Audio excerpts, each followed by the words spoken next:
Welcome to Stuff You Should Know, a production of iHeartRadio's How Stuff Works.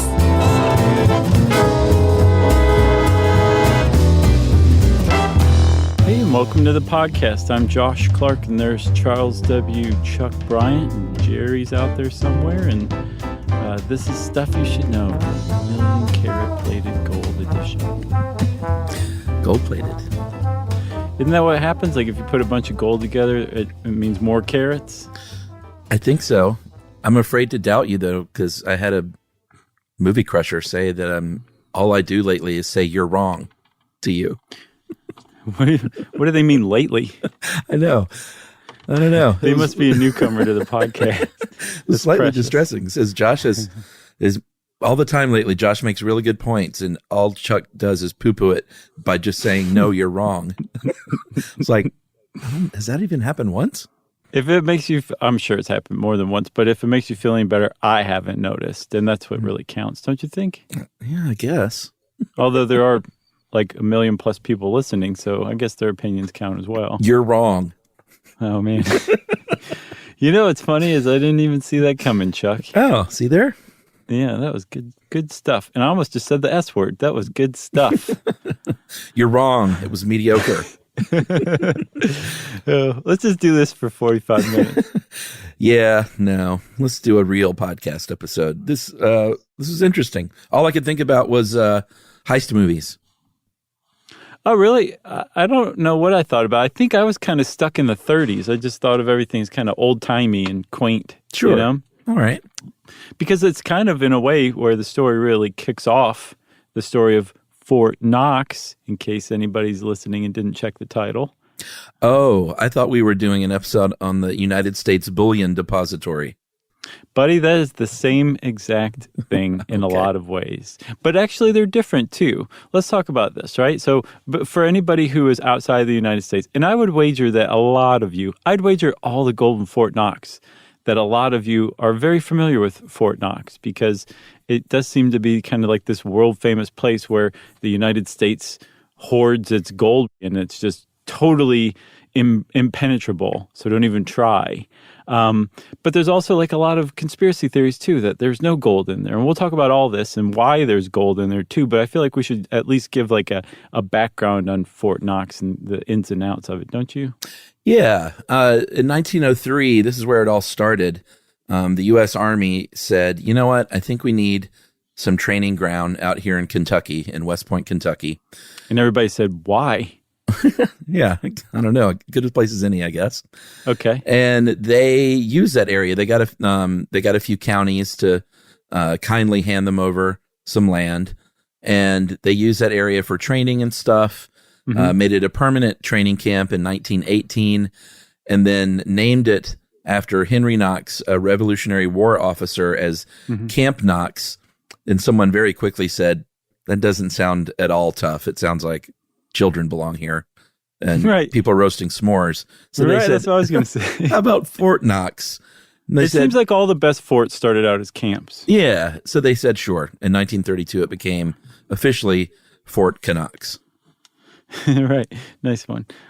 So it started out as a legit army base, but then eventually in the 30s, which is why I've been stuck in the 30s, because so much of the story takes place there, the United States Mint said, hey, we could use a new spot to store some gold, because we got a lot of gold. And this isn't even all of it, but we need a new spot to store some gold. And they actually took possession of part of Fort Knox and built what's known as, like you said, the United States Bullion Depository there in Kentucky. And it is legitimately, Fort Knox is now not just the Army camp. Even more famously, it is really what you officially would call the United States Bullion Depository. Yeah, and the camp is still there, and some say it is there as sort of a means of maybe intimidation, maybe backup, like, hey, there's an army camp right next door. But they, also asked to borrow that name because it sounded tougher than the Bullion Depository. And they said, sure, you can go ahead and just call that building Fort Knox as well. And that's where we moved. Well, not all of it, but we had a lot of gold at the time, as you were saying. And it was a little unnerving, I think, to have most of the gold in the country stored in Philadelphia at the mint there and in New York because it was so close to the coast. And if some warring nation wanted to invade us and grab our gold, then they wouldn't have far to go to get it onto a boat. Yeah, no, truly, which is, pretty sensible, really. And I never really thought about that. But yeah, New York's not very far from water, and neither is Philly. So why not? So they decided to move as much as they could. And there was silver moved, too. There was a lot of stockpiles of silver that we're not even going to bother with in this story because it's silver. We're talking gold here. Yeah. And they moved a lot of it to Denver. And they very quickly said, well, the Denver Mint's a great place because it's protected from the Pacific Ocean by the Rocky Mountains, which that makes it much more difficult for an invading army to come in from the Pacific and steal it. But we've run out of space, and we need some more space for all the spillover gold. And that's when they decided to build in Fort Knox, which in Kentucky is protected from the Atlantic Ocean by the Appalachian Mountains. So it's pretty clever why they chose Fort Knox. Yeah. So the Treasury, like you said, took control of that land in 36, and then in 37, they started building. They couldn't just keep it in tents, even though those intimidating Appalachian Mountains were right there. They're like, we need a building here, so they built a building over just a few months. Cost about That's impressive. Cost about $500,000. And in 1937, they said, we're open for business. Bring that gold from New York City. They did, and they did it exactly the way that you would think they would do it. They had they had a secret location where they were loading it. They sent a bunch of trains out that were decoys, and it didn't all happen at once. It wasn't one shipment that made its way from New York and Philadelphia over to Kentucky. It would have been in the movie, I think. Exactly, yeah. But it happened actually in many shipments over several years. But supposedly they did it sometimes darkness of night. There was decoys, and they were always protected by a number of groups, from the post office inspectors that are licensed to carry guns. Yeah. Which I hate to say it, everybody, but that's the one that you would try to hijack if you were going to hijack. Yeah, let's be honest. Yeah, right. Yes, Chuck. All the way to the Army, which I would probably not try to hijack that one. If I were going to hijack one, which I wouldn't do, it would probably be the postal inspector one. Yeah, and I'm sure that someone has written a movie treatment at some point for a 1937 train on the way to Fort Knox heist type of thing, right? And they surely would have cast those poor post office gunslingers as the likely train. That's right. Those poor guys. So we've got the gold showing up at Fort Knox, and the thing is this was people knew about this. It wasn't done in secret. This is known about, and I think I get the impression that the reason that it was talked about and discussed, and there were little tidbits here or there in the popular media. To give this idea, okay, yes, we're moving this gold, but don't even try it. Here's just enough that you need to know to not even come anywhere near this place. And over the years, little tidbits have kind of been released here or there that give a pretty complete picture of what you would be dealing with if you did, in fact, try to impregnate Fort Knox. Ooh, pretty sexy. So, first of all, you can't just take a tour. You can tour almost anything in this country except for Fort Knox.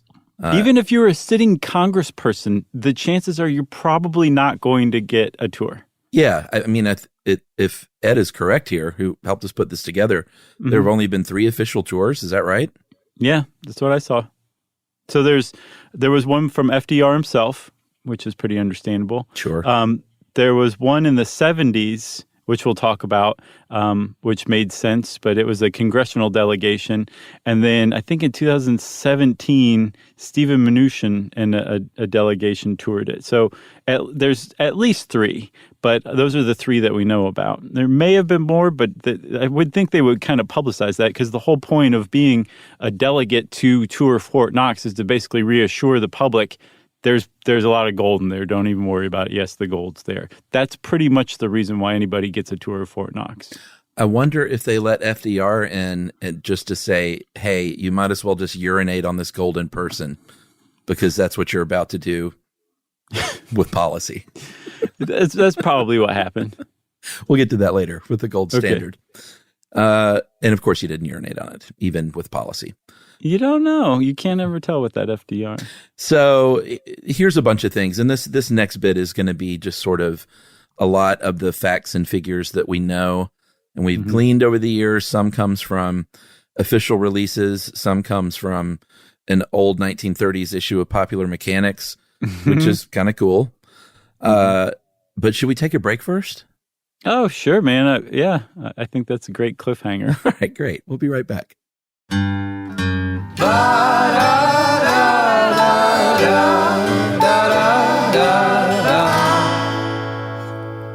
Stuff you should know.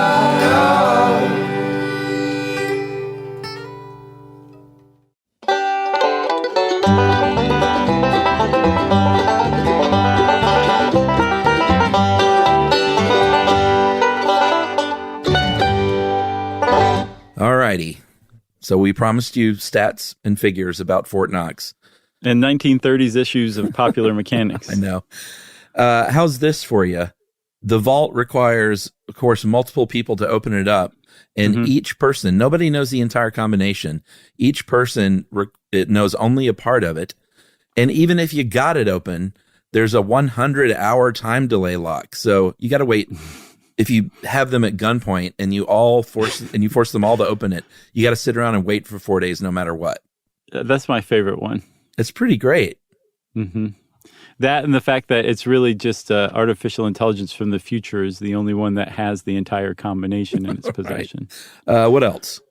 Well, let's see. The vault itself is actually inside a building. So you remember in our Alcatraz episode where the cell blocks were buildings inside of the larger prison building? Yeah. That's exactly the same thing. And not coincidentally, they were built around the same time. So I think there was that kind of, impenetrable building within an impenetrable building in the zeitgeist kind of thing going on.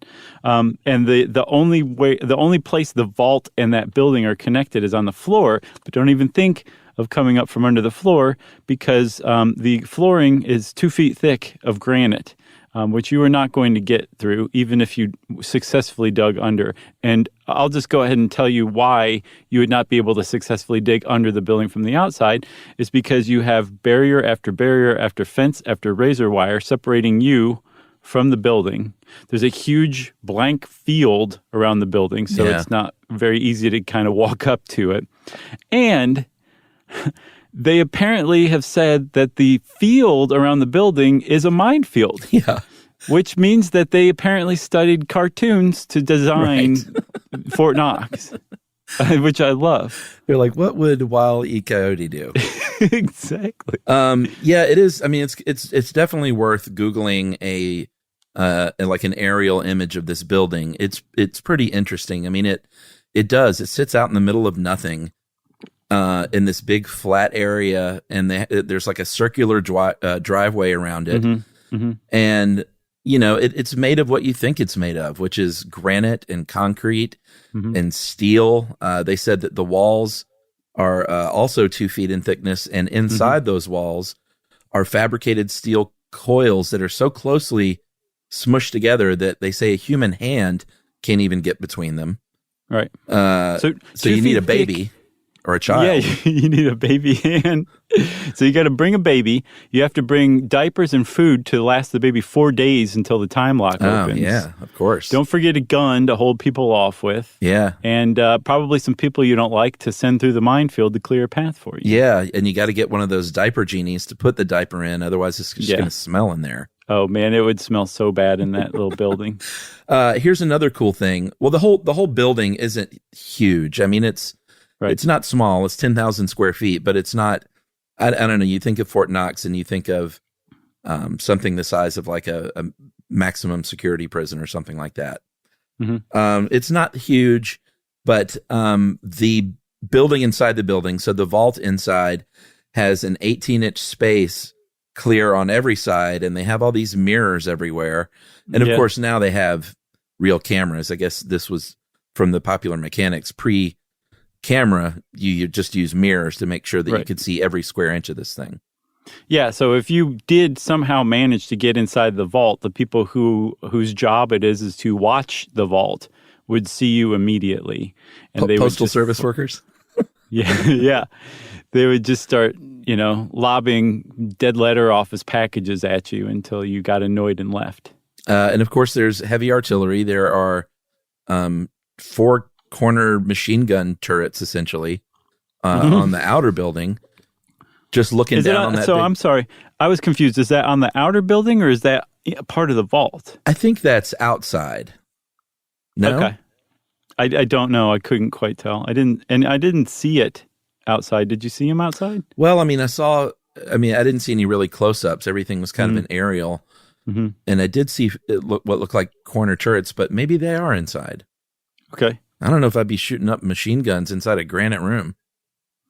Yeah, that's actually probably a pretty bad idea. Dun, dun. I mean, I've seen Wile E. Coyote too. Those bullets bounce all over the place. That's right.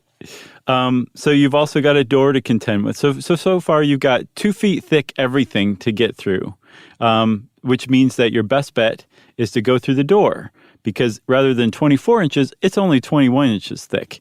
But you should probably be dissuaded by the fact that it's blast, drill, and torch-proof, said the U.S. Mint director from back in 2016, Philip Deal. Yeah, and again, this is all under the banner of don't even think about it, buddy. Right. Between there's a corridor that encircles the vault, and then the outer wall of the building, they do have some offices. I guess that's where Dottie, the secretary, has been since 1950-something. Answering phones. Or Danny. That's true. Sure. I don't think they gave jobs like that to Danny in the 1950s. Okay, maybe not in the 50s. That's fine. But I got called out for letting that Stooges comment pass, and I'm not going on the grill again for you, pal. What, that ladies don't like the Three Stooges? Mm-hmm. We got not 1, not 2, but thrice emails about that. And most of them were not happy. Well, actually, 2 of the 3 were very fun about it and said that they love the Three Stooges, but yes, but they weren't happy. One I couldn't tell, and I even wrote her back, and I was like, I can't tell if you're really mad. Well, and I said, I was just if you Google women don't like Three Stooges, it's a trope. I mean, it's a familiar trope. I wasn't like inventing some sexist thing. I was just kind of funning around with it. Yeah, it's like everybody not liking Detroit or Kentucky. Like Google that. Right, or Google women don't like Rush, the band. Hey, let's bail out of this while we still have our limbs. No, people can like what they like, but trust me, I've been to a Rush concert and there was a lot of masculinity in that room. What year was that? Because I'll bet I was at the same concert, depending. I went to, it must have been 88 or 89. No, I wasn't at that one. Okay. Yeah, you were. This would have been maybe like 92, 93. We just missed each other. Yeah, just by a few years. Had I just hung out at the Omni for 3 or 4 more years, or had you, we would have passed each other. But you're right. Women like all sorts of things and men like all sorts of things. That's right. And Danny and Dottie can both be secretaries. That's right. And we don't even call them secretaries anymore. Chuck, we should just stop podcasting altogether. We have aged out of it. So to me, the only way in would be the escape tunnel. Yes, which they've thought of that. They realized that they actually put a tunnel underground that you could use to get into the depository, the actual vault, which they installed in case somebody got locked in there. Yeah. Which I'm really surprised they even installed that or designed that in there. I would think like if you have people guarding it as closely as it's being guarded all the time, that if you got locked in there, they could let you out. Or just give you food or something through those slots that for the 4 days. Yeah, or just have food in there. Yeah, that's an even better idea, actually. Now that you mention it, but no, they didn't do that. They actually put an escape tunnel in so that you can crawl out. It's not like a pleasant walk or anything. You crawl like through this tunnel and then out into the minefield, basically. But the door that you reach that lets you outside only opens from the inside. It's impossible to open from the outside, which I take to mean it doesn't have a doorknob on the outside. Right. And then it's guarded 24/7 by people who are ready to just shoot you up if you try to approach this door with your own doorknob that you brought to open it from the outside. Right, because you're not going to come in here with presumably a freight train to steal all this gold. Where are you going to put the tracks? You can't do it. How are you going to get that gold out of there? I just love the fact that we're trying to we're doing a podcast in 2020 explaining and dissuading people from trying to get into Fort Knox. I mean, it's just so like 70s to me, or 30s or 50s, you know? I love it. The other cool thing is that it can go off grid. It has its own water and power.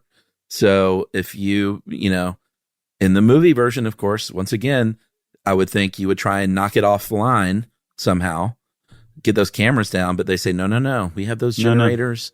No. Yeah. We can live off grid. There's a gun range in the basement. So if you want to brush up on your machine gunning down there, you can do that. No, that's kind of like a little lagniappe to the whole thing. Like, by the way, these guys are training with guns downstairs in the basement for fun because they've got nothing else to do. They're just waiting for you to come. Now, who is guarding it, though?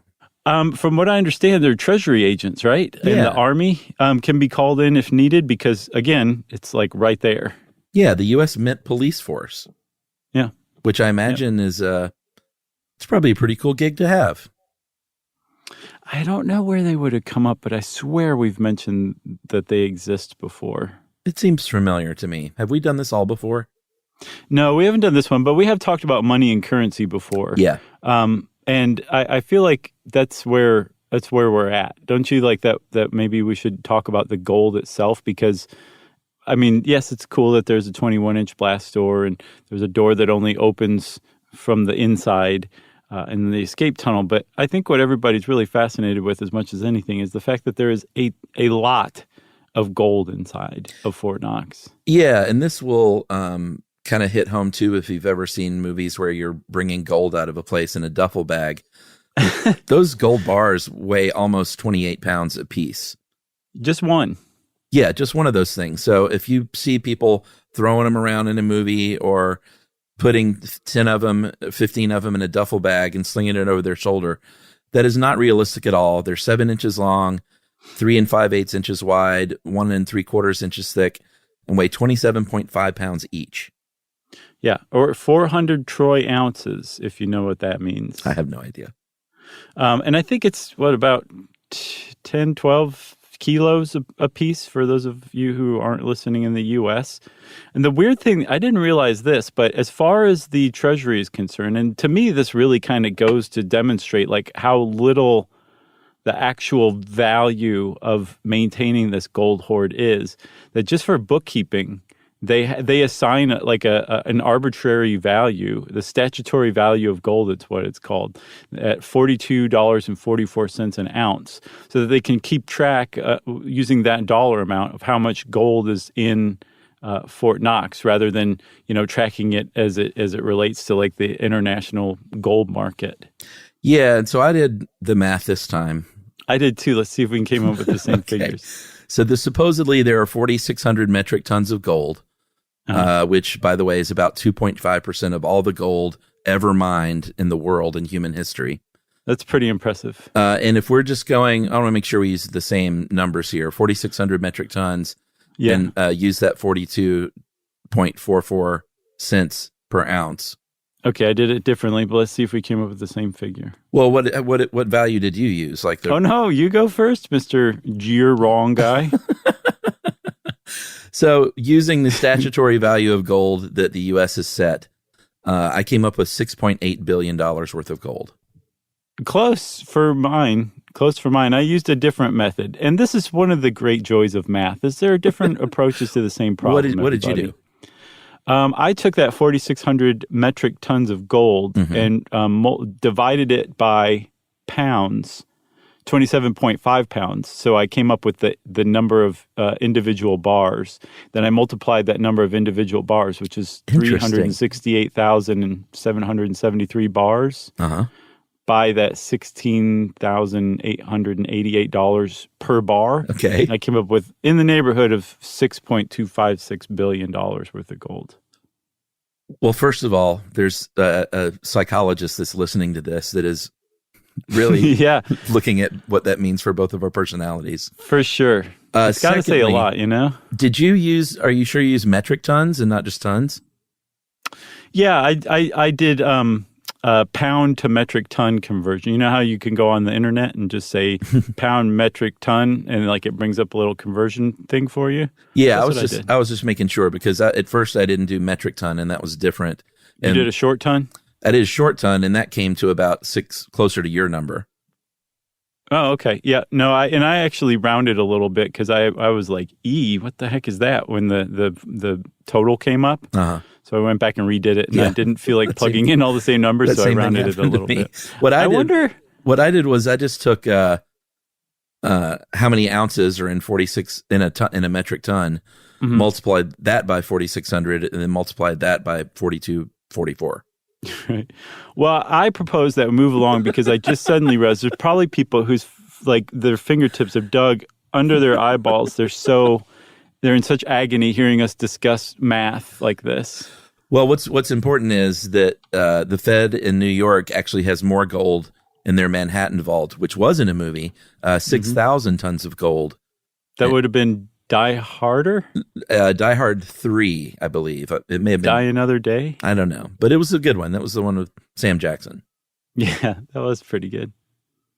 And by the way, I need to say something. I realized that I said Event Horizon is a good movie and holds up. I went back and saw it again. Uh-huh. And I was like, this is way jokier than I remember from last time. Oh, really? Yeah, and sadly, there's a sheen or a coating of hokiness that I guess maybe they brought in somebody to punch up the script or something, and that was their contribution, but it's not. So it doesn't hold up anymore?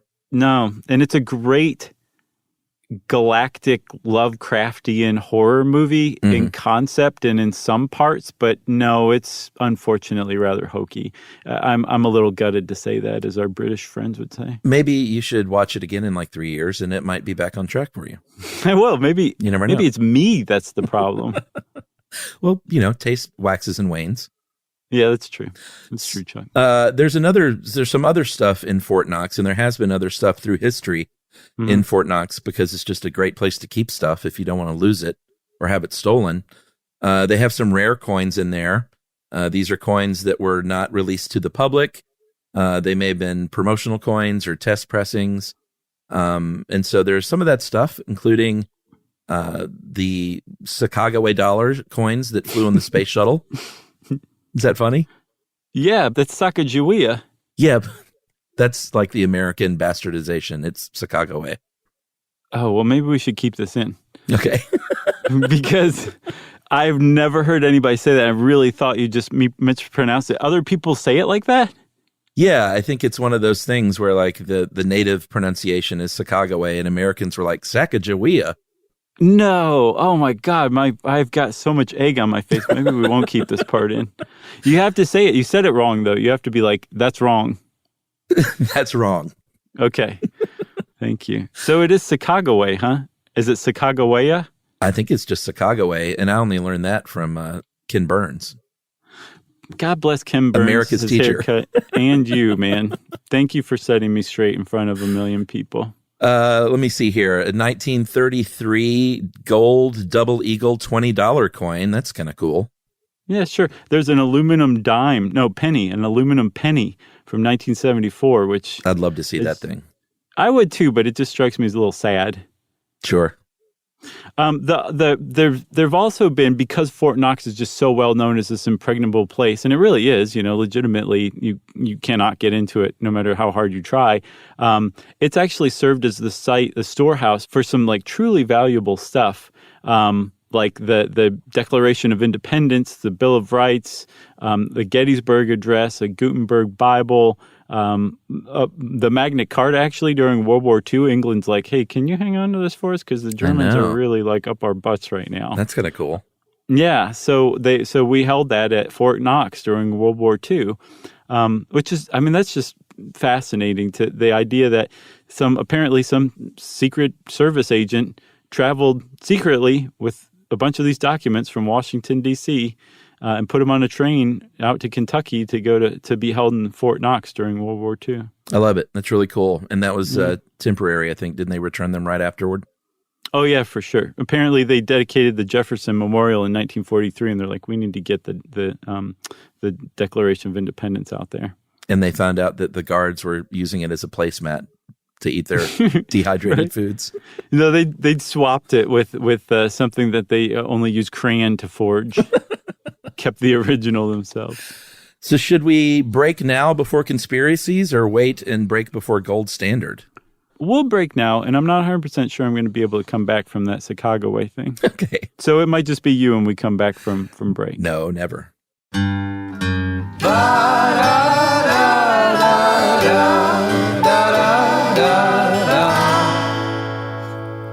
Stuff you should know.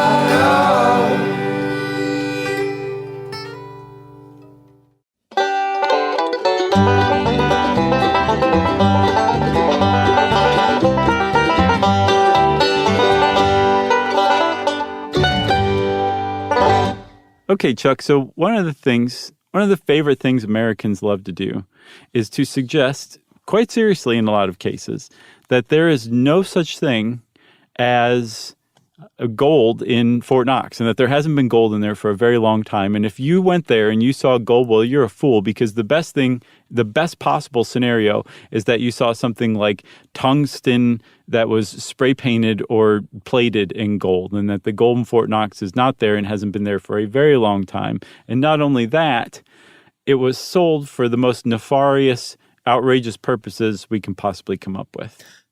Yeah, so they audit Fort Knox and they count the gold. Allegedly. Supposedly. Dottie and Danny get in there with their adding machine, right, and they type everything out. And I love how Ed put this. He said that all the conspiracy theories rely on, quote, some fundamental misunderstanding of how currency works, how the gold standard worked, or just outright nonsense. But it's kind of true. Yeah, no, it totally is. Because there's this call for, which we'll talk about, the gold to be used again the way it originally was, which is to back our currency. If that's really the basis of your problem with the idea that the gold was secretly sold off in Fort Knox, then yeah, you misunderstand how currency works or how economies work, and you probably don't fully understand how the gold standard was not really great, and that America actually blew up and the whole world blew up after we switched off of the gold standard. That's how the global economy really started to take off, was when we decoupled our currency from being pinned to gold. So that's seems to be another factor in kind of bandying about conspiracy theories about Fort Knox gold too. Yeah, and a lot of these conspiracy theories are anti-Semitic. Yeah. There are, believe it or not, there are some really smart people who may or may not believe in some of these theories, and some that believe we should go back to the gold standard, including Alan Greenspan, a woman named Judy Shelton, who Trump tried to push for appointment to the Fed, to the Federal Reserve. And I'm not sure if she believes in the conspiracy theories or she just wants to go back to the gold standard. Yeah, they're not. I mean, it's not hand in hand. It's right. Just, if you do think we should go back to the gold standard, it's basically impossible for your attention not to fall on Fort Knox, and then you may be like, well, is there even gold there? Yeah, true. But there are some truly wackadoo things out there. This Peter Better guy. Is that how you're saying his name? What is it? Better? If his name's not Peter Beater, then I'm sad. I am too. Peter Beater. Beter. That's what I'm going to call him, at least. Yeah, it's like Peter with a B. Yeah. But his first name's Peter. It's magnificent. It's perfect. Yeah. So he has thrown a lot of conspiracies out there since the 70s, including a popular one that we sold off all the gold to these global elites for next to nothing, so they could hoard that gold and then one day just destabilize the economy of the world and ascend to power, basically. Yeah, because they would have all the money, and they sunk the value of the money so they could buy everything else at rock bottom prices like they bought the gold.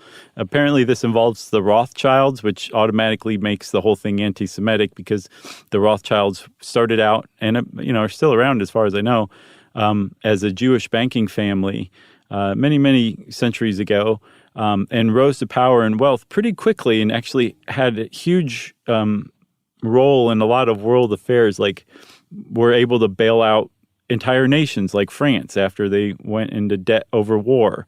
Like this family could do that. And it started a lot of conspiracy theories. So they're kind of like one of the OG conspiracy theories. And usually it was based on a combination, or it was based on suspiciousness of a combination of them being Jewish and them being extraordinarily wealthy. Yeah, there's this other guy his name is Jan Nieuwenhuis. I'm sure that's wrong. He had an alias named Koos Jansen, Koos. And I listened to and read some interviews with this guy. Mm-hmm. And did you check into him? He seems like a pretty level-headed economist, right? That just seems to think that these audits aren't correct and there is something hinky going on. He didn't seem really out there, though.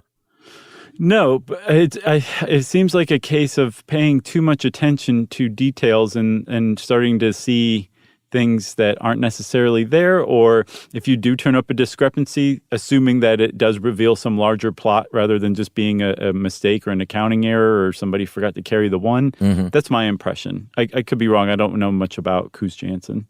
Yeah, but the interview just seemed very level-headed. He wasn't talking about robotoids, which is what Peter Beater talks about. Right. Literally talks about stuff like that. Well, that's what makes it believable is the oids on the end. If it were just robots, it would just seem rather far-fetched. What about Ron Paul? His is a little out there. He thinks it's all fake, right?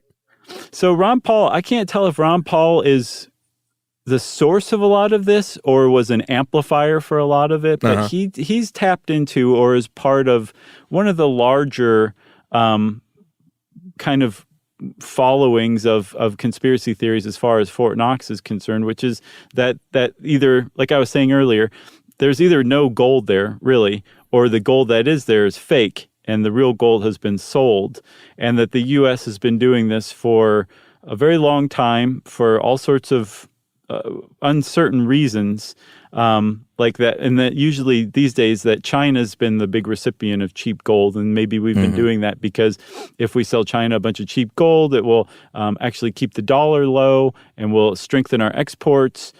I'm not quite sure how that works. There also seems to be a certain amount of like national pride associated with it. Where like, no, that's our gold. That's the people's gold. It can't be sold off secretly by the government. And here's to me where it's like, even if there isn't any gold in Fort Knox, at some point in the not too distant past, but the past for sure, we've gone so far beyond that having any importance whatsoever, based on the dollar value of the gold in Fort Knox, that it legitimately doesn't matter. But that's why I think some people are like, no, it does matter. That is our gold. That's America's gold. I've seen it referred to, I think Ed said somebody referred to it as the equity of our national wealth. And there seems to be like a certain amount of like American pride or patriotism in being really mad about the idea that Fort Knox doesn't have any gold anymore, that the American people were duped by, whatever elites are running the show at the behest of whatever Jewish people are running the elites. Right. Because here's the deal, and this is where we kind of get in more to the gold standard.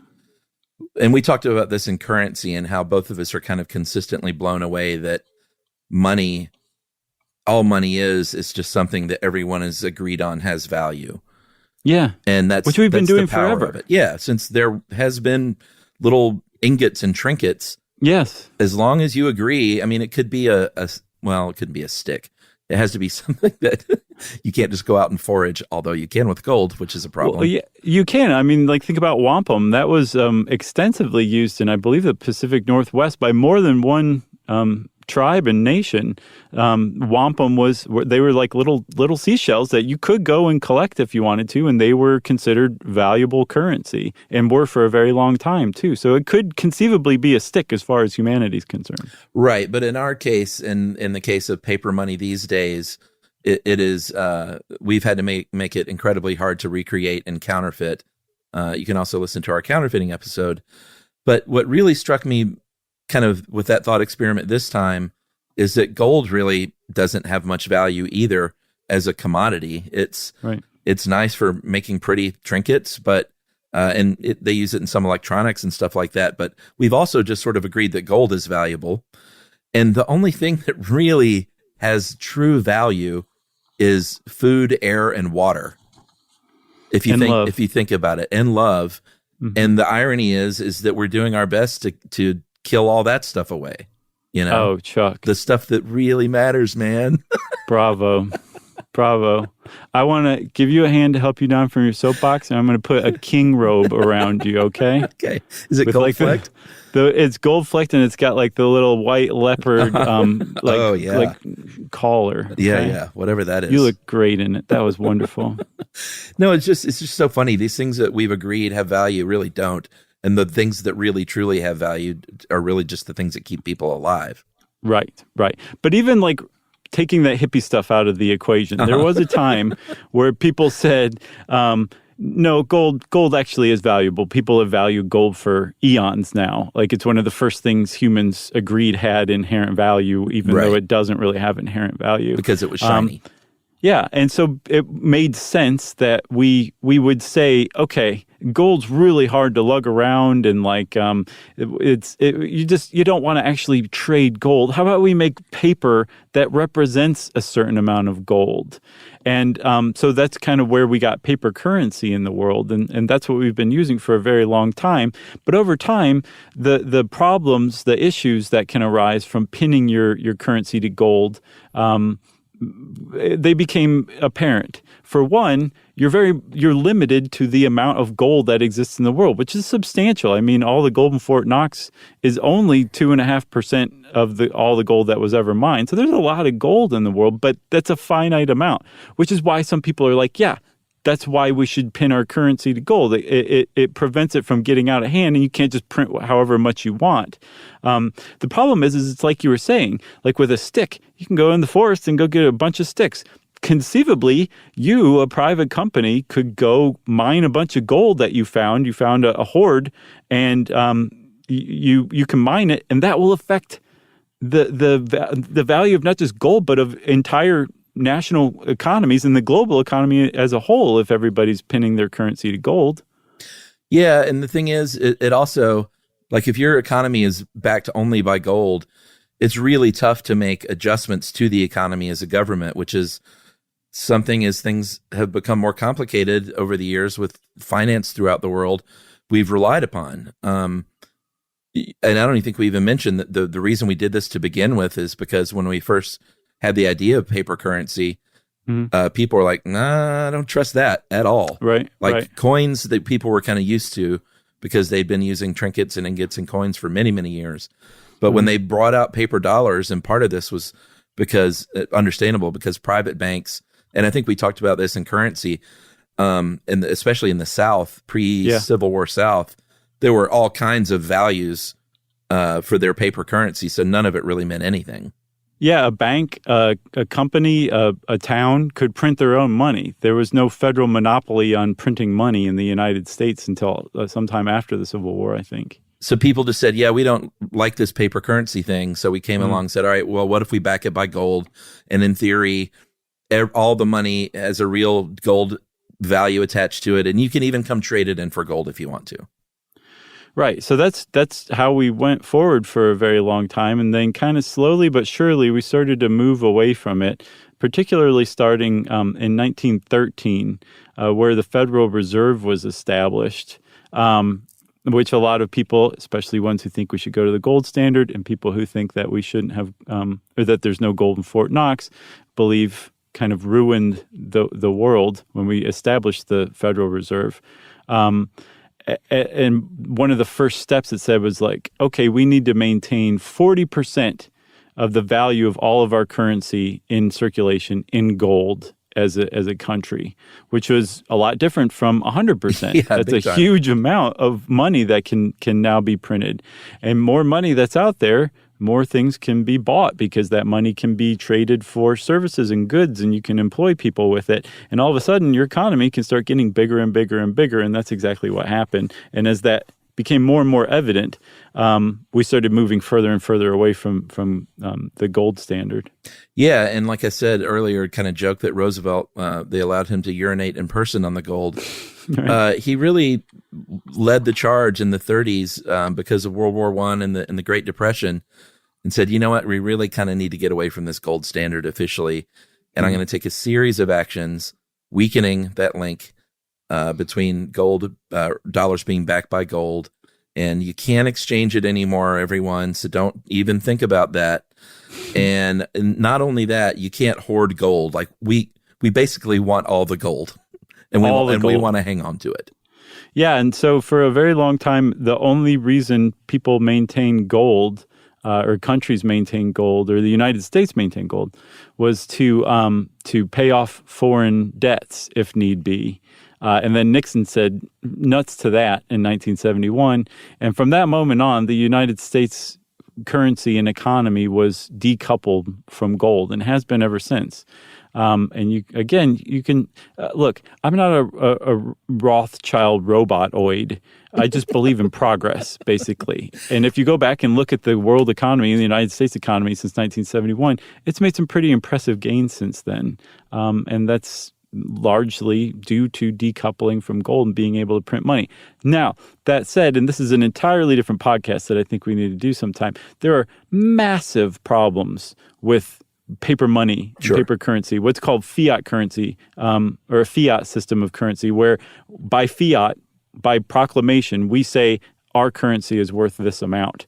And that's what we do now, which is totally made up and totally in the air. But as long as people have faith in the government and the economy and the workforce, we can survive those ups and downs through that sense of faith, not just among our citizens, but also people around the world. Understand? Yeah. I mean, let's just all keep agreeing. Let's keep that pinky swear going. Exactly. So why do we still have value? Why do we still have Fort Knox then if we don't need the gold? Well, I mean, they're not just going to give it away. You still got to keep it in a couple of places, right? That's one thing. I think there is a certain amount of that national pride too, even among the government. Too. Yeah. Like, we got a bunch of gold, and it's in Fort Knox, and it's almost like symbolic of America's wealth and strength.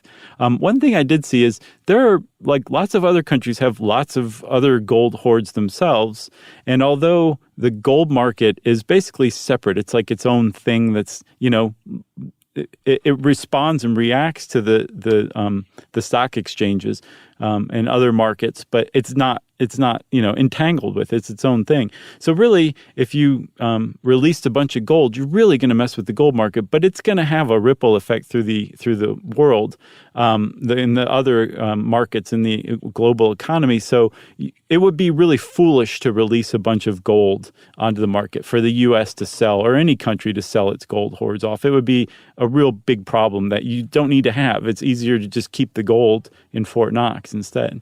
Agreed. That's why it's still around. You're not wrong. This turned out to be pretty good, aside from Sacagawea. And now I'm wondering if I even pronounced wampum correctly. Well, how humiliating, Chuck. Wampum was a real thing, If you want to know more about Fort Knox and start looking at pictures of it, you'll see what we're talking about. And since I said you'll see what we're talking about, it's time for listener mail. I'm going to call this Wetlands follow-up. From Donna. Hey guys, been listening for many years and always enjoy the shows and the banter. Today, out on my morning walk, I was listening to Wetlands, and serendipitously came upon cattails just as you brought them up. Wow. We love this stuff, these little coincidences. Yeah, she's like, now I'm listening to the Fort Knox episode, so lay it on me. I'm tunneling in as we speak. It was one of those weird coincidence moments that I just had to record. I walked off the path into the grasses and took a quick cattail selfie, which I included in this email. Lovely picture. Growing up in New Jersey in the 80s, cattails were called punks, and my dad would take the dried out plants and light them to keep away mosquitoes. That's what a punk is. Yeah, I've never heard of that. Have you heard of that? Uh-huh. Never heard of that. Yeah. Back then, it seemed like a normal thing to do, but having grown up and moved away from New Jersey, boo. I have never come across anyone that ever partakes in this practice anymore. was such a huge part of my childhood summers, I'd forgotten about it until now, until listening to the episode. And then I happened to walk upon some in the adjacent marshes, and that moment truly delighted me. Mosquito season is over where I live now in D.C., but on next summer's to-do list is to cut some cattails from the parkland and introduce my 2 teen sons to that distinctive punk smell. That may be against federal law now, though. Oh, really? Taking punks from the parkland, it seems like against the law. Well, I'll tell you what, Donna H., look into that. We don't want you to get in trouble. That's right. Or to do anything you shouldn't do. But I get the urge to want to introduce things to your children that you did back then that weren't necessarily proper. Yes. But the nanny state will say no and throw you in jail. So don't try it, Donna. Yeah, maybe. I mean, where I saw wetlands recently, where I was hiking here in Arabia Mountain, you can't, beautiful granite outcroppings, part of Stone Mountain, actually, and you can't, my daughter wanted to take those rocks. I was like, you can't take the rocks, sweetie. You go get thrown in jail by the nanny state. Can't do it. Got to leave those rocks. What else did Donna say? Anything else? No, that's it. That's from Donna H. That was great, Donna. Thank you very much. Be careful with the cattails. We won't tell if you do, but we just don't want you to get in trouble. We're no snitches. If you want to get in touch with us like Donna did, we want to hear from you. You can send us an email to stuffpodcast@iheartradio.com. Stuff You Should Know is a production of iHeartRadio's How Stuff Works. For more podcasts from iHeartRadio, visit the iHeartRadio app, Apple Podcasts, or wherever you listen to your favorite shows.